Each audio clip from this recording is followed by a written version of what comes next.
In the days when David was king, there was a band of warriors whose names were whispered in awe: David's mighty men. These men weren't just soldiers, they were legends, bound by loyalty and the power of Yahawah. Their exploits were the stuff of tales that stirred the hearts of Israel. First among them was Josheb-Basshebeth, also known as Adino. In a fierce battle, the Philistines charged, outnumbering Israel's forces by hundreds. But Josheb, armed with only his spear, faced them alone. With a roar, he plunged into the enemy, his spear cutting through the air like a flash of lightning. He killed 800 men in a single fight, his arm moving like a whirlwind, unstoppable. Then there was Eleazar, son of Dodai. He stood alongside David when the Philistines gathered for war. The battle was fierce, and the Israelites began to retreat, but not Eleazar. He stood firm, his sword gleaming, and fought until his hand froze to the hilt. Philistines fell at his feet, one after another, until the ground was soaked with their blood. By the end of the day, Eleazar had fought so fiercely that his hand had to be pried from his sword, and the Israelites returned only to gather the spoils of his victory. But the stories didn't end there. Shammah, son of Agi, found himself alone in a field of lentils as the Philistines descended. Everyone else fled in fear, but Shammah didn't move. With steely determination, he gripped his spear and stood his ground. As the Philistines charged, he cut them down one by one until the entire enemy force turned and fled before him. The field was his, and Israel was saved by his hand.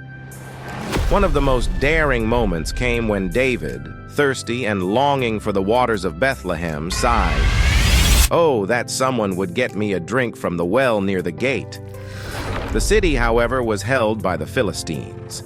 Without hesitation, 3 of David's mightiest men broke through enemy lines, their swords flashing as they fought their way through the Philistine ranks.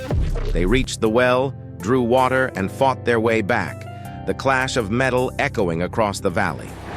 They presented the water to David, but in a display of honor, he poured it out, saying, "This is the blood of men who risked their lives for me." Among these warriors was Abishai, Joab's brother. In one battle, he raised his spear and took down 300 men, his ferocity like a storm on the battlefield. His bravery earned him a position as commander of the 3, and his name was feared by enemies across the land. Then there was Benaiah, son of Jehoiada, whose feats were unmatched. On a snowy day, he went down into a pit to face a lion. With nothing but his bare hands, he killed the beast, wrestling it down and emerging victorious. But Benaiah wasn't done. He once faced a towering Egyptian warrior, armed with only a club. The Egyptian charged with a massive spear, but Benaiah snatched the spear from his hands and killed him with his own weapon.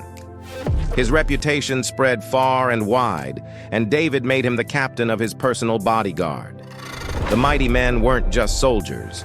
They were legends, their names passed down in the songs of Israel.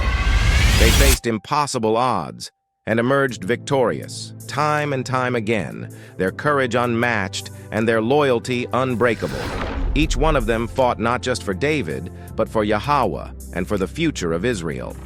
Their exploits lit a fire in the hearts of the people, and their legacy lived on as a testament to what a few brave souls could accomplish when united by faith and purpose. From spear-wielding heroes to lion-slaying champions, these men embodied strength, honor, and faith in Yahawah's plan.